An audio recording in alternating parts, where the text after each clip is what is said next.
Any diagnosis that you have was never meant to be your identity. It was never meant to be an excuse for poor behavior.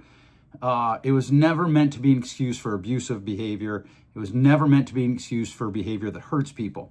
And I realize sometimes we, the people who are living with people with the diagnoses, have to have grace and mercy. And I get that.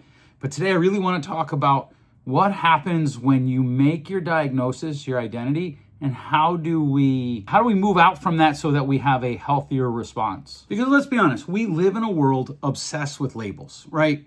Anxious. I am anxious. I am ADHD. I am depressed. I am OCD. I am trauma triggered. I am a trauma survivor. I am a narcissist. I am I am narcissistic. I am bipolar, or he is narcissistic, or she is bipolar. They are autistic, just burned out. And like, we start to run through those things, and everybody's burnout. Like I talked to somebody, they work 30 hours a week on burnout. Okay, well then maybe we need to look at some things and move those forward, right? Attachment styles, well, I just do that because I'm avoidant. I just do that because I'm an anxious attacher. Maybe, but maybe we should improve those behaviors. Maybe we should consider different behaviors. And because the thing is, those diagnoses can be real, and many times they're helpful. They often can explain legitimate struggles that people have had and carried for years without understanding.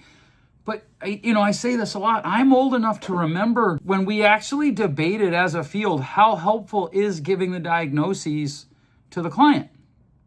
Because, the generation that came before me in therapy, they could see the danger. They could see the danger of when we give the client the diagnoses, that could easily become their identity. And they could see the danger that somewhere along the way, rather than a diagnosis being a tool to help us live better, it would become not just our identity, but part of the fiber of our being, of who we are.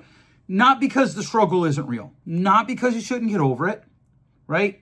Or excuse me, not because you should just get over it. I'm not advocating for any of that. And, I know we hear some of that stuff, but we also have to look at sometimes when an explanation becomes our identity, growth often stops. And if we want to have this month of mental health awareness, then I think the ultimate goal should be more than just awareness.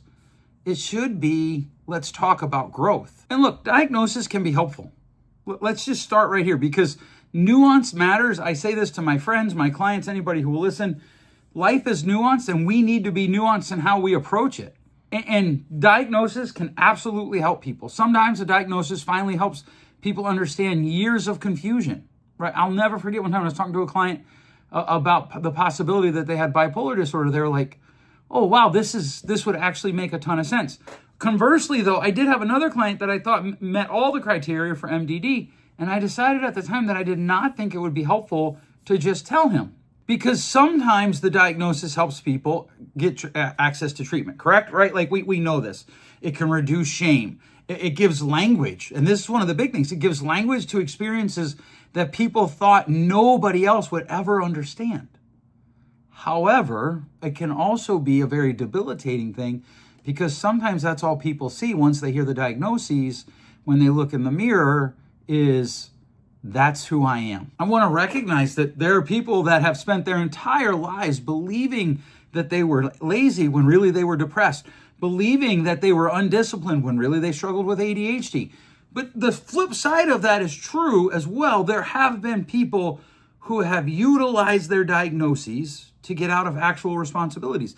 There have been people who have utilized their diagnoses to get out of doing schoolwork because, well, I have ADHD, Mr. Johnson. There's people who thought they were stupid when really they had learning disabilities. My wife is one of these people. When I met her, she thought she was dumb. She had been told she was dumb by her school, teachers. Our dean of women at the university where we went, Dr. Carol King, told her that my wife was using test anxiety.